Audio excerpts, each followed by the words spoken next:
அனைவருக்கும் வணக்கம். இன்னைக்கு காலையில் நம்ம கின்ஸ் அகாடமியில் ஒரு சின்ன ஃபங்க்ஷன் நடந்தது.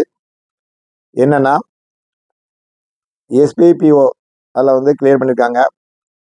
யாரெல்லாம்னா நம்ம மாணவர்கள் காளிமுத்து, ஜனனி, செண்பகம், இந்த 3 பேர் எஸ்பிபிஓ கிளியர் பண்ணியிருக்காங்க. அதுபோக ஐடிபிஐயில் நம்ம வேலுமணியும் பவித்ரா, இந்த 2 ஸ்டூடெண்ட்ஸ் கிளியர் பண்ணியிருக்காங்க. இவங்கெல்லாம் வேலையில் ஜாயின் பண்ண போகிறாங்க. ஆக இவங்களுக்கு வந்து எப்படி இவங்க கிளியர் பண்ணாங்க அப்படிங்கிற விஷயம், அதை பற்றி பேசணும். நம்ம கின்ஸ் அகாடமியில் பேங்கிங் கோர்ஸ் ஆரம்பித்து 1 வருஷம் கூட ஆகலை. ஆனால் 1 வருஷத்துக்குள்ள இவங்க எப்படி இது வந்து சாத்தியம் அப்படின்னு சொல்லி ஃப்ராங்காக நான் வந்து உங்ககிட்ட சொல்கிறேன். என்னன்னு கேட்டிங்கன்னா, இவங்க படிக்க வந்த நாளையிலிருந்து ஒரு நாள் கூட லீவு போடலை. லீவு போடாமல் உட்காந்து படித்தாங்க. அடிக்கடி வீட்டுக்கு போகலை. தொடர்ந்து இங்கே வந்து படித்தாங்க. பொங்கல், தீபாவளி, பொங்கல்லாம் இடையில வந்தது. அதுக்கு கூட அவங்க வந்து ஃபுல்லாக உட்காந்து படிச்சுட்டே இருந்தாங்க. அதுதான் அவங்களுடைய வெற்றிக்கு காரணமாக அமைந்தது.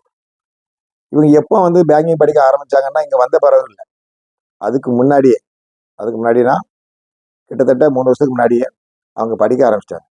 CWJ பார்த்து யூடியூப் சேனலில் அவங்க தொடர்ந்து படிச்சுட்டு இருந்தா சொல்கிறாங்க.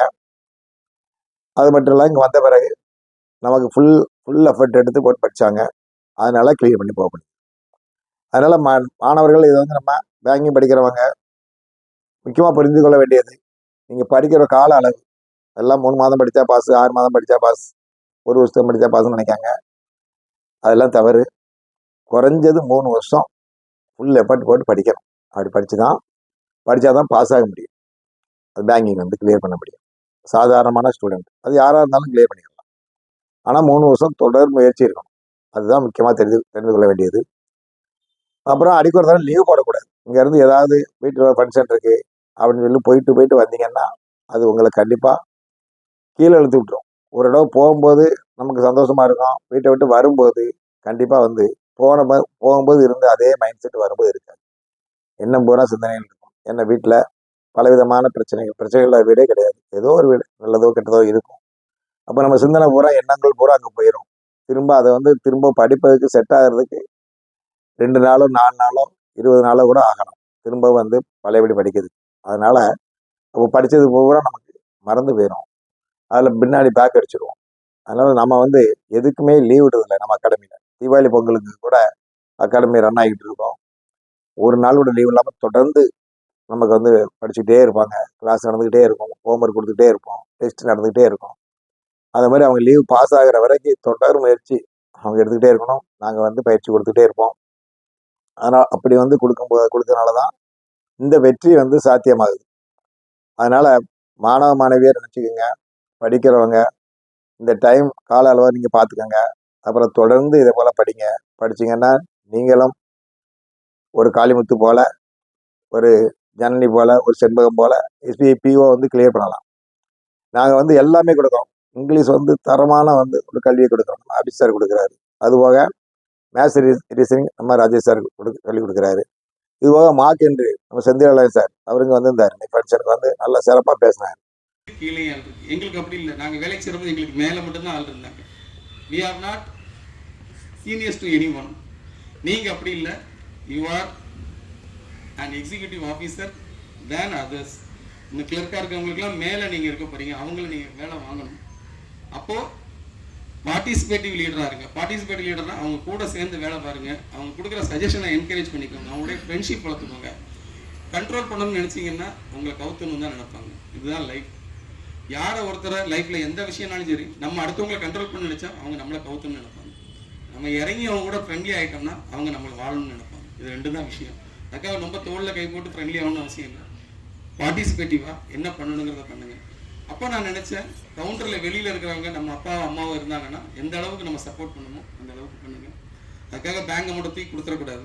அவர் வந்து நல்ல மார்க் என்று அருமையாக சொல்லி கொடுக்குறாரு. அப்புறம் குரூப் டிஸ்கஷன் அதுவும் வந்து நம்ம அமித் சார் கொடுக்குறாரு, செந்தில் வேலையன் சார் கொடுக்குறாரு. இது போக அப்பப்போ வந்து நம்ம CWJ கார்த்திக் வந்து உங்களுக்கு அது அப்பப்போ வந்து கிளாஸ் எடுக்கிறாரு. ஜாக்சன் சாரும் அப்பப்போ வர்றேன்ட்டு இருக்கிறாரு.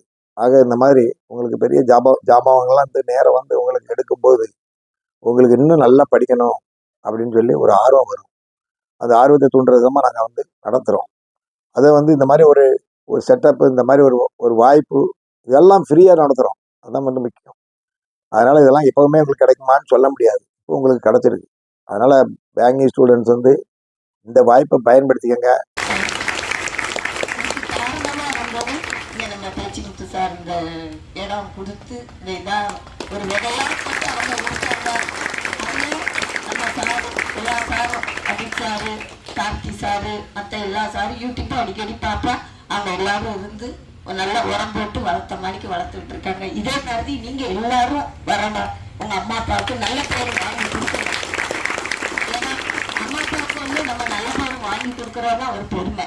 என்ன சொல்றீங்க? எவ்வளவு கஷ்டப்பட்டு உங்களை வளர்த்தாங்க. நல்ல ஒரு ஃப்ரெண்ட்ஸா வந்திருக்காங்க. பிள்ளைங்க எல்லாருமே அவளுக்கு ஸ்கூல்ல படிக்கிறதும் சரி, காலேஜ் படிக்கிறதும் சரி, இப்போ அகாடமியில வந்து படிக்கிறதும் சரி, நல்ல ஃப்ரெண்ட்ஸுகள் அவளுக்கு எல்லாருமே. அதே மாதிரி நீங்களும் நல்லா எல்லாருமா வாங்க. வந்து இந்த இடத்துல இருந்து அவன் ஒரு வேலைக்கு போறான்னா அதை எப்போதும் ஒரு சோசியல் மூவெண்டா ஏதாவது ஒரு உதவி பண்ணணும். அதை நான் அவன்கிட்ட எப்போதுமே சொல்லுவேன். ஏன்னா நாங்களும் எல்லாத்துக்கும் ஒரு இதாக நினைப்போம், செய்வோம். அதே மாதிரி நீனும் நாளைக்கு ஒரு இடத்துக்கு போய் நல்ல வேலை வாங்கி எல்லாத்தையும் நல்ல பேர் வாங்கி எல்லாத்துக்கும் உதவி பண்ணணும் அப்படின்னு சொல்லுவேன். அதே மாதிரி இந்த இடத்த விட்டு போகும்போது உங்க அம்மா அப்பா எல்லாருமே இதே ஸ்டேஜில் வந்து நல்ல ஒரு மன நிறைவோட போனோம். இது என்னோட ஆசி. அவளை எல்லாரும் வாழ்க்கை.